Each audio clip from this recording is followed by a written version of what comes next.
Hello everyone, आज है 21 अगस्त और आज इस वीडियो में हम बात करने जा रहे हैं जियो फाइनेंशियल सर्विसेज लिमिटेड के बारे में। देखिए, आज इसकी लिस्टिंग हुई है और खुलते ही तकरीबन 5% की इसने गिरावट दिखाई है। देखो, मार्केट एक्सपेक्ट कर रहा था कि शायद 300 रुपये के आसपास की लिस्टिंग हो सकती थी, लेकिन ऐसा हुआ नहीं। 262 रुपीज़ के आसपास की लिस्टिंग हुई और खुलते ही इसने तकरीबन 5% का करेक्शन दिखाया, गिरावट दिखाई। और यहाँ पर अगर हम वॉल्यूम की बात करें तो भाई साहब 6.5 करोड़ तक के शेयर्स ट्रेड हो चुके हैं और अभी 10:15 हुई है। तो मतलब खुलते ही बहुत बड़ी क्वांटिटी में कह सकते हो कि यहाँ पर हमें हलचल देखने को मिल रही है। कुछ लोग खरीदारी के लिए आए होंगे, कुछ लोग बिकवाली के लिए भी आए होंगे यहाँ पर। लेकिन हाँ, आज ये ट्रेंड में रहा ज़रूर है। बातचीत करेंगे कि भैया लॉन्ग टर्म का यहाँ पर क्या आउटलुक हो सकता है। देखिए, वीडियो को शुरू करो उससे पहले अगर आपने अभी तक चैनल को सब्सक्राइब नहीं किया तो प्लीज़ अभी इसे सब्सक्राइब कर लीजिएगा। तो देखा जाए तो खुलते ही 5% का करेक्शन इसने दिखा दिया है। काफ़ी बड़ी गिरावट कह सकते हो कि देखने को मिली है, जबकि एक्सपेक्टेड था कि शायद अच्छी लिस्टिंग होगी। देखो, इसके जो कंपटीटर है वो सीधा सीधा बजाज फाइनेंस हो गया, श्रीराम फाइनेंस हो गया, चोला हो गया। इनके साथ इनकी कंपटीशन सीधे सीधे तौर पर होने वाली है। और एक जो बड़ा एज कह लो या फिर एक जो बड़ा बेनिफिट कह लो जियो के पास है वो ये है कि डेटाबेस, इनका डेटाबेस स्ट्रांग है। लेकिन भैया देखो, अगर बात करी जाए तो जो इनके कंपटीटर है वो सालों से इस इंडस्ट्रीज़ में है, लेकिन फिर भी देखो जियो जो है वो बड़े बड़े बैलेंस के साथ आ रहा है। ये एक पॉजिटिव चीज़ इनके लिए है। इतना ही नहीं, अगर हम बात करें according to Moneycontrol user तो 70% लोग कह रहे हैं कि बेचो और भाग जाओ। 70% लोग कह रहे हैं खरीदारी करो यहाँ पर, ठीक है। 28% के लोग कह रहे हैं कि बेचो और भाग जाओ, जबकि 2% लोग कह रहे हैं होल्ड करो। देखा जाए तो इनकी जो लिस्टिंग हुई है एक्चुअली में लोगों को लग रहा है कि कम प्राइस पे हुई, लेकिन एक्चुअली में इसकी जो लिस्टिंग है वो प्रीमियम प्राइस पर ही हुई है, कम प्राइस पर नहीं हुई। अगर हम वैल्यूएशन को देखें तो प्रीमियम प्राइस पर हुई है। जियो फाइनेंशियल की अगर हम बात करने जाए तो भैया देखो, आज लिस्टिंग इनकी फाइनली हो चुकी है और तकरीबन 262 रुपीज़ के आसपास इसकी लिस्टिंग हुई है। और अगर हम देखा तो $20 बिलियन के आसपास का है ये। और सबसे बड़ी बात यहाँ पर यह है कि इनकी लिस्टिंग के साथ ही इसको भैया मेजर इंडाइसिस में जगह मिल चुकी है। Jio financial service is a part of major Indian indices including the benchmark Nifty 50।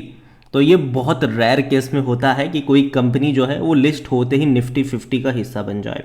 However, despite it's present trading remain, अगर देखो तो inaccessible until the listing. And अगर आप अभी तो लिस्टिंग हो चुकी है तो भैया ट्रेडिंग अच्छी खासी यहाँ पर चल रही, बड़ी क्वांटिटी में शेयर जो है वो यहाँ पर ट्रेड हो रहे हैं।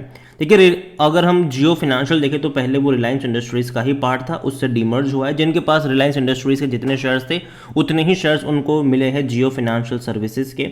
और यहाँ पर देखो तो इनका पूरा बोर्ड अलग है। Jio financial service will offer a broad range of financial services solution and has planned to expand operation into insurance, digital payment and asset management vertical। तो ये बड़ी बात है कि कई सारे सेक्टर्स में जियो फाइनेंशियल की एंट्री है। चाहे हम इंश्योरेंस की बात करें, इंश्योरेंस भी बेचेंगे ये, डिजिटल पेमेंट सर्विसेज भी आपको प्रोवाइड करवाएंगे, असेट्स मैनेजमेंट जो म्यूचुअल फंड वगैरह वाले जो बिजनेस है उसमें भी ये एंट्री कर रहे हैं। और देखिए, इनके पास जो सबसे बड़ा मेजर कहते हैं कि बेनिफिट जो है वो यही है कि भैया इनका जो यूज़र बेस है वो काफ़ी बड़ा है, इनके जो रिटेल चेन है वो काफ़ी ज़्यादा है। और देखा जाए तो कुछ एनालिस्ट ये भी कह रहे हैं कि जो जियो फाइनेंशियल सर्विसेज का जो डेब्यू हुआ है वो प्रीमियम हुआ है। There are many passive exchange trade funds which have exposure to the Nifty and Sensex said, ये नरेंद्र सोलंकी है उनका ये कहना है, जो कि आनंद राठी में स्टॉक ब्रोकर है। After 3 days when Jio financial services is scheduled to go out of this indices. तो यहाँ पर आउटफ्लो भी देखने को मिल सकता है आपको थोड़ा बहुत यहाँ पर। लेकिन देखो, मेरे हिसाब से जियो फाइनेंशियल सर्विसेज की अगर मैं बात करूँ तो देखो मुझे ये ख़राब नहीं लगता है और मैं मानता हूँ कि लॉन्ग टर्म के लिहाज से कंपनी में पोटेंशियल तो है। और अगर यहाँ से गिरता है, इवन अभी भी मैं कहूँगा कि बाय ऑन डिप्स की जो स्ट्रैटेजी है वो यहाँ पर अप्लाई करी जा सकती है, क्योंकि इनके लिए एक्सप्लोर करने को लेके बहुत कुछ है। चाहे इंश्योरेंस सेक्टर इनका देखा जाए, म्यूचुअल फंड्स वाला असेट्स मैनेजमेंट देखे, डिजिटल पेमेंट्स वगैरह देखे, तो कई कुछ है। और कंपनी जो नई सेटअप करी गई है, काफ़ी एक्सपीरियंस लोगों को लाया गया है यहाँ पर। देखते हैं कि क्या चीज़ें होती है। ओवरऑल मैं कहूँगा कि जो निराशा हाथ लगी ज़रूर है लोगों के, आज खुलते निराशा हाथ लगी है, क्योंकि एक्सपेक्टेड काफ़ी ज़्यादा था। लोग कल जब बातें कर रहे थे, इवन उससे पहले भी जो एक्सपेक्टेशन थी वो थी 300-310 रुपये के आसपास के लिस्टिंग की, लेकिन ऐसा हो नहीं पाया। लेकिन गिरता हुआ नज़र आया ज़रूर, लेकिन मेरे हिसाब से कंपनी ख़राब नहीं है, नज़र होनी चाहिए आपके इसके ऊपर। लेकिन हाँ, बाय ऑन डिप्स की स्ट्रेटजी यहाँ पर अप्लाई करी जा सकती है। एक साथ बहुत सारी क्वांटिटी ऐड करने की गलती मत करना। अभी इस कंपनी का डेटा बहुत कम है हमारे पास, जैसे जैसे कि थोड़ी पुरानी होती जाएगी कुछ डेटास हमको मिलते जाएंगे तो और अच्छे से इसको एनालाइज करने में मज़ा आएगा। तो यही कहूँगा, नज़र रखिए इस कंपनी के ऊपर। वीडियो को यहीं पे एंड करूँगा। पसंद आया हो तो लाइक करो, शेयर करो। चैनल अगर पहली बार है तो प्लीज़ सब्सक्राइब करें। और जियो फाइनेंशियल सर्विसेज के बारे में आप क्या सोचते हैं, जिस प्राइस पर लिस्टिंग हुई है उसके बारे में आप क्या सोचते हैं, आप क्या चाहते थे कि किस प्राइस पर हो, वो भी आप मुझे कमेंट में लिख के बता सकते हैं। Thank you.